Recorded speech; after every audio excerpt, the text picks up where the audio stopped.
នៅពេលដែលយើងបាន import data ចូលទៅក្នុង Power BI ហើយបន្ទាប់មកយើងចង់បន្ថែម column ឬក៏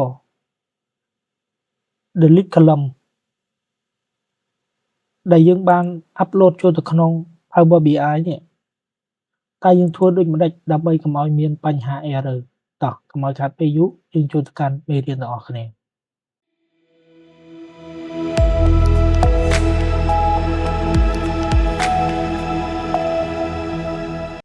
សួស្តីបងប្អូនទាំងអស់គ្នា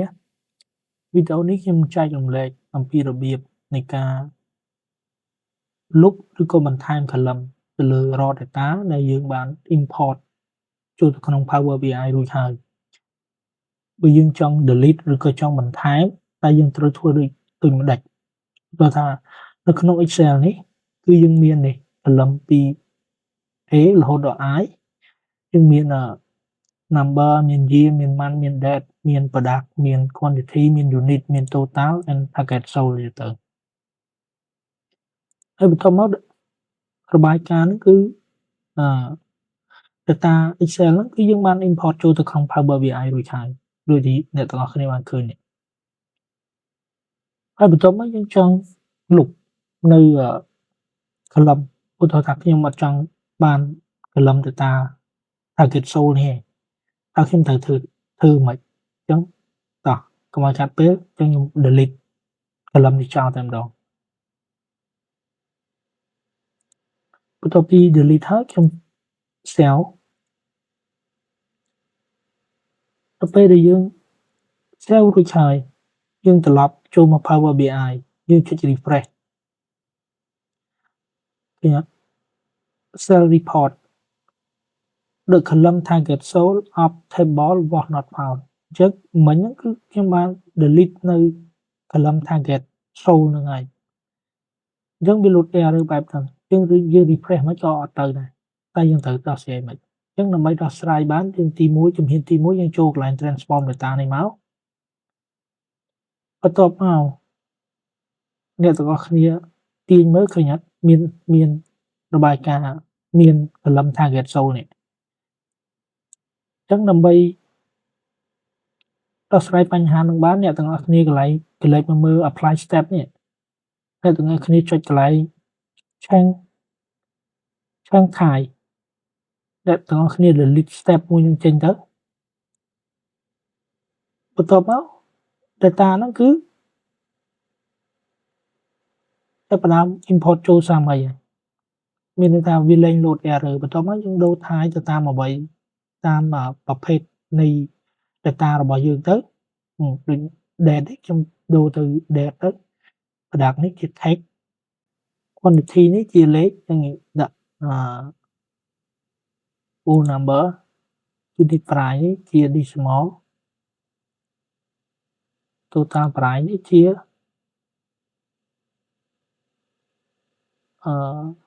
full number ដែរជា currency អូខេបន្ទាប់ពីយើង delete step ហ្នឹងហើយយើង change type ទៅហើយយើងបន្តមក close and apply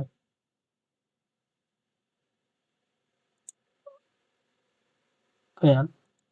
អញ្ចឹងអ្នកទាំងអស់គ្នាកន្លែងមើលកន្លែងនេះគឺយើងបាត់ data នឹងមួយហើយអានេះក្នុងករណីដែលយើង delete ចុះបើយើងចង់បន្ថែមវិញឧទាហរណ៍ថាបើខ្ញុំចង់បន្ថែមនៅ column នេះចូលវិញឧទាហរណ៍ target sold នេះខ្ញុំចង់បន្ថែម target sold ហើយនិង profit ចូលវិញតើខ្ញុំត្រូវធ្វើម៉េចអញ្ចឹងខ្ញុំ sell មួយ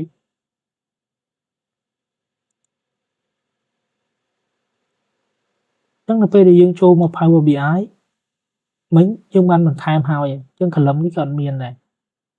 យើងមើលកន្លែង table view នេះយើងមានតែ date product quantity unit price and total price ទេទាក់ទងនឹង target sold និង profit អត់ទាន់មានទេហើយខ្ញុំចាប់ផ្ដើមធ្វើ refresh ពេលដែលយើង refresh មកវានឹងមកចូលដោយស្វ័យប្រវត្តិសម្រាប់ version ថ្មីចុះបើក្នុងករណីដែលអ្នកទាំងអស់គ្នា refresh ហើយអត់មកអញ្ចឹងបើសិនអ្នកទាំងអស់គ្នា refresh ហើយអត់មកអ្នកទាំងអស់គ្នាមកដូចគ្នាអញ្ចឹងចូលកន្លែងនេះ delete step បើក្នុងករណីដែល refresh ទៅ error អញ្ចឹងខ្ញុំបន្ថែម column 2វិញ column I យើង column J target 0 និង profit បន្ទាប់មកខ្ញុំ sell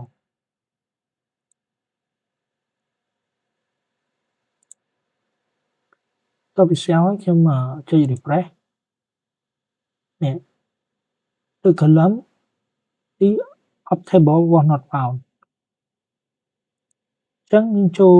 transform data បន្ទាប់មកអ្នកទាំងអស់គ្នាដូចមិញអញ្ចឹង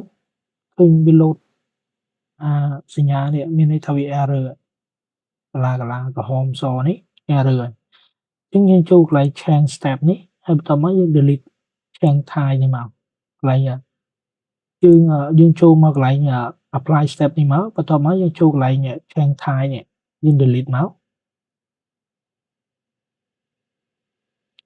ហើយខ្ញុំ remove column ចោល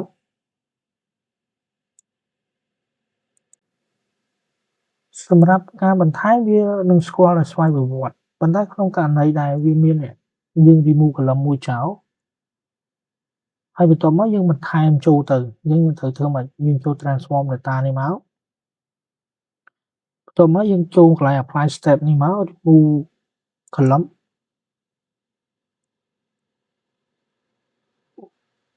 បន្ទាប់យើង remove column មកអ្នកទាំងអស់គ្នាឃើញយើង remove step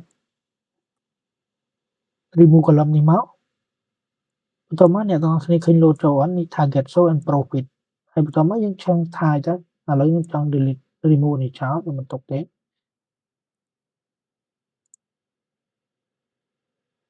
remove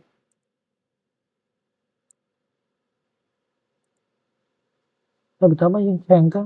នេះ quantity target នេះក៏ quantity row number ហ្នឹងហើយ profit នេះជាភាគរយបន្ទាប់មកខ្ញុំ close and apply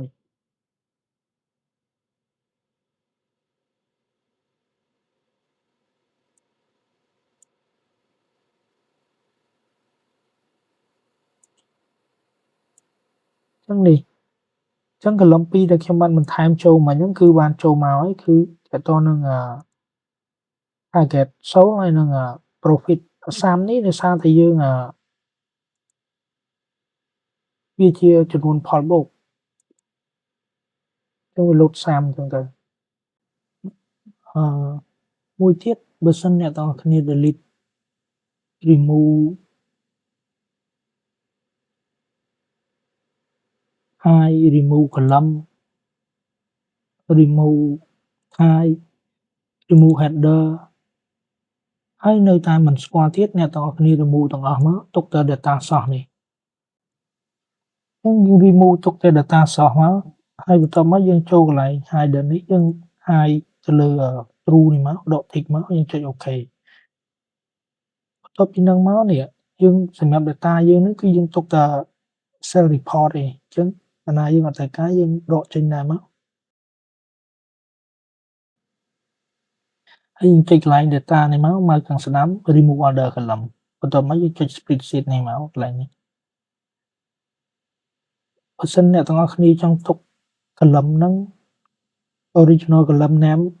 prefix នៅខាងមុខអញ្ចឹងយើង tick មកតែវាយើងអត់ត្រូវការទេយើងបាច់ tick ទេបន្ទាប់មកយើងចុច OK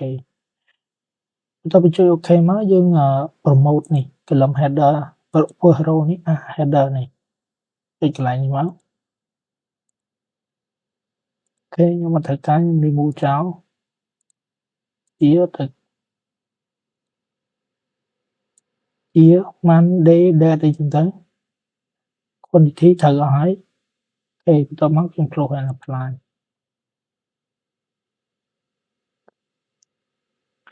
ចឹង data នោះប្រកាសជាស្គាល់ហើយនេះគឺជាវិធីចុងក្រោយបើសិនអ្នកទាំងអស់គ្នា update ទៅស្គាល់ប៉ុន្តែជាទូទៅសម្រាប់ version ថ្មីដល់ពេលដែលយើង change ទៅគឺវាស្គាល់ដោយស្វ័យប្រវត្តិហើយតែក្នុងករណីដែលយើងដូរឈ្មោះ column មានន័យថាយើងបន្ថែម column ហើយបន្ទាប់មកយើងលុប column នឹងចោលអញ្ចឹងអាចមានបញ្ហា error នៅពេលដែលយើង add column ឬក៏ delete column ទៅអញ្ចឹងយើងអាចធ្វើវិធីសាស្ត្រនេះបានអញ្ចឹងសម្រាប់ការបន្ថែមនិងសម្រាប់ការ delete ឬក៏បន្ថែម column ហ្នឹងគឺមានប៉ុណ្្នឹងទេប៉ុន្តែសម្រាប់ version ថ្មីពេលខ្លះពេលយើងបន្ថែម column ទៅយើងគ្រាន់តែបន្ថែមហើយយើង refresh ទៅវាស្គាល់ដោយស្វ័យប្រវត្តិមក សម្រាប់data ខ្លះដែលយើងមិនបានផ្លាស់ប្ដូរទម្រង់ច្រើនប្រភេទច្រើនអញ្ចឹងយើង refresh ទៅស្គាល់តែបើសិន data ដែលយើងបានបន្ថែម column ហើយយើងបន្ទាប់មកយើង remove column ចុងហើយយើង add column បន្ថែមវិញវានឹងអាច error ដូចមិញអញ្ចឹងយើងធ្វើទៅតាម step ដែលខ្ញុំបង្ហាញមិញមកយើងនឹងអាចដោះស្រាយបានអញ្ចឹងសម្រាប់មេរៀនហ្នឹងមានតែប៉ុណ្្នឹងទេបើសិនអ្នកទាំងអស់គ្នាមានបញ្ហាឬក៏មិនច្បាស់សណាអ្នកទាំងអស់គ្នាអាច comment មកខ្ញុំនឹងបកស្រាយបន្ថែមហើយជាចុងក្រោយសម្រាប់បងប្អូនមិនទាន់បាន subscribe សូមជួយ subscribe ដើម្បីទទួលបាននូវវីដេអូមេរៀនថ្មីៗជាច្រើនទៀតអរគុណសម្រាប់ការទស្សនា